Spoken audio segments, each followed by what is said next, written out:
Noche, mientras Pablo y Silas oraban y cantaban himnos a Dios, y los otros presos estaban escuchando, vino de repente un temblor tan fuerte que sacudió los cimientos de la cárcel. En el mismo momento se abrieron todas las puertas y a todos los presos se les soltaron las cadenas. Cuando el carcelero despertó y vio que las puertas de la cárcel estaban abiertas, sacó su espada para matarse, pues pensaba que los presos se habían escapado. Pero Pablo le gritó: «No te hagas ningún daño, todos estamos aquí». Entonces el carcelero pidió una luz, entró corriendo y temblando de miedo se echó a los pies de Pablo y de Silas. Luego los sacó y les preguntó: «Señores, ¿qué debo hacer para salvarme?». Ellos contestaron: «Cree en el Señor Jesús y obtendrás la salvación tú y tu familia». Palabra de Dios. Esta es la invitación que te está haciendo Jesús esta mañana. Cree en el Señor Jesús y te salvarás tú y tu familia. Hoy empieza esa sanación que buscas. Algunas personas se acercaron esta mañana conmigo contándome cada uno sus dolores. Yo noto en ustedes corazones generosos porque no pensaban en ustedes mismos, en su dolor, sino en los de los demás. Lupita, tengo un hijo en las drogas. Lupita, mi esposo es alcohólico. Ya no sé cómo salir de esta situación. Creo que mi esposa tiene alguna enfermedad mental. Quiero sanar, no sé qué hacer. Quisiera que ellos estuvieran aquí, pero no los puedo convencer. Bueno, no te preocupes, Dios ha querido que vengas tú porque tu corazón generoso ya le abrió la puerta a Jesús. Y Él te dice: cree en mí, créeme a mí, cree en mis promesas y te salvarás tú y se salvarán los tuyos. ¿Por qué decimos que Dios puede sanar una familia enferma? Porque en el origen de todos los problemas morales, que son los que más nos destruyen, en el origen hay una causa que muchas veces no atacamos. Si tenemos problemas de alcoholismo, pues queremos dar un tratamiento, lo cual está muy bien, pero a veces solo nos vamos a remozar o maquillar un poco las consecuencias o los síntomas de la enfermedad. No atacamos la enfermedad. Si vamos a la causa verdadera, nos vamos a encontrar con una verdadera causa de todos los males morales. Y esa causa está en el corazón del hombre y se llama pecado. En el fondo, en esta sociedad estamos viviendo ya en pecado de una forma cómoda. Permitimos que pasen muchas injusticias. Dejamos que el pecado abunde. Hace poco una mamá me decía: no sé qué hacer. Mi hija, ya con más de 25 años de edad, tiene pues un novio con el que sale de fin de semana y vive con él, pero vive en la casa.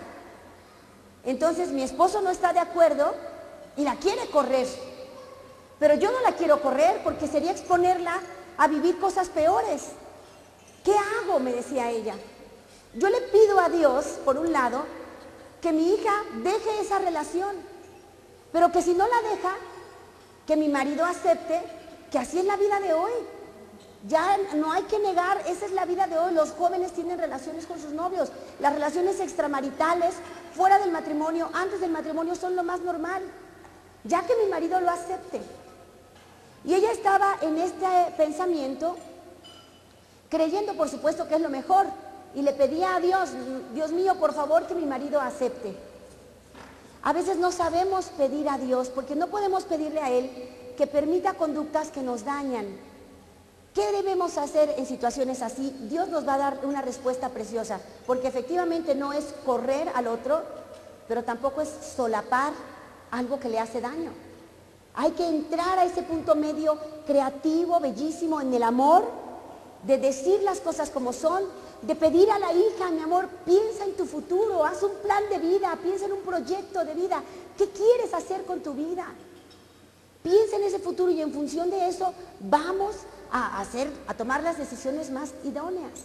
Dios nos quiere felices y nos ha demostrado cuál es el camino a la felicidad. Entre más fieles y obedientes seamos a la ley de Dios, mejor nos va. Y la buena noticia es que todo momento es momento para recomenzar. En el origen del mal de tu familia está el pecado. Y vamos a ver por qué antes de ir a una reflexión así bonita, cantada. Dice el Señor, vamos a leer en nuestro catecismo de la Iglesia Católica, que es importante tenerlo todos, como católicos, todos en casa, nuestra Biblia, que leemos, no nada más está de adorno, y nuestro catecismo de la Iglesia Católica, son básicos de todo cristiano, básicos. En nuestro catecismo se nos explica muy bien qué es el pecado. El pecado crea una facilidad para vivir en pecado que engendra vicio. ¿Cómo nos hacemos viciosos? Por la repetición de actos que nos hacen daño. De ahí resultan inclinaciones desviadas que oscurecen la conciencia y corrompen la valoración correcta del bien y del mal. Hoy en la sociedad cambiamos las etiquetas, esto es bueno, esto es malo, y ya estamos perdiendo la dimensión de lo que es correcto. Los vicios pueden ser catalogados por las virtudes que se le oponen, pero podemos referirnos, como lo haremos esta mañana, a los pecados capitales. Nos vamos a basar en San Juan Casiano y San Gregorio Magno, que han traído hasta nosotros este concepto de los pecados capitales, que son llamados así porque generan otros pecados. Y hay 7 pecados capitales, los aprendimos en el catecismo, ojalá que ustedes los recuerden. ¿Cuáles son? Soberbia, avaricia, envidia, ira, lujuria, gula y pereza. 7 pecados capitales. En el origen del mal en tu hogar está uno de estos pecados sin duda alguna. Si se trata de adicciones, pues es la gula, la adicción es a la droga, al alcohol, la forma desordenada de comer, pues estamos hablando de vivir en desorden, un apetito, y es gula lo que está en la base.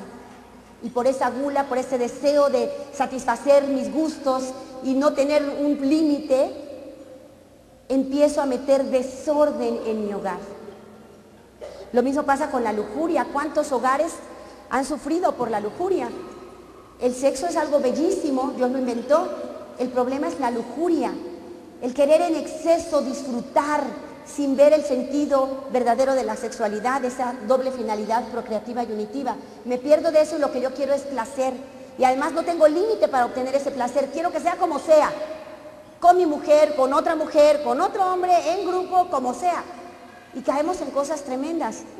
Y además permitimos que el pecado se haga como un pecado social. Es cierto que el pecado es un acto personal, nos dice el Catecismo de la Iglesia Católica en el punto 1868. Pero nosotros tenemos una responsabilidad en los pecados cometidos por otros cuando cooperamos a estos pecados. ¿Cómo cooperamos? A lo mejor tú te sientes muy buena. Una forma es participando directa y voluntariamente de este pecado. Por ejemplo, si seguimos viendo en televisión estos programas que exaltan la lujuria, exaltan el deseo, en donde se ven mujeres desvestidas y pues programas clasificación C, ahí estamos viéndolos, nosotros estamos colaborando con ese pecado. No son ellos los malos que están metiendo esto en la televisión, nosotros formamos parte de ello, se va haciendo un pecado social. ¿Cómo podemos participar también? Ordenándolos, esos pecados, aconsejándolos, alabándolos, aprobándolos. La doctora Gloria Polo, cuando da su testimonio, ella cuenta cómo estaba a favor del aborto y cuántas veces lo promovió, cuántas veces lo aconsejó y hasta lo ordenó. Era médica odontóloga, pero se metía en la conversación a todas partes y tantas veces aconsejó el aborto. ¿Cuántos de nosotros hemos dado esos consejos negativos? Ay, pues si te puso el cuerno, pónselo tú. No te dejes. Si te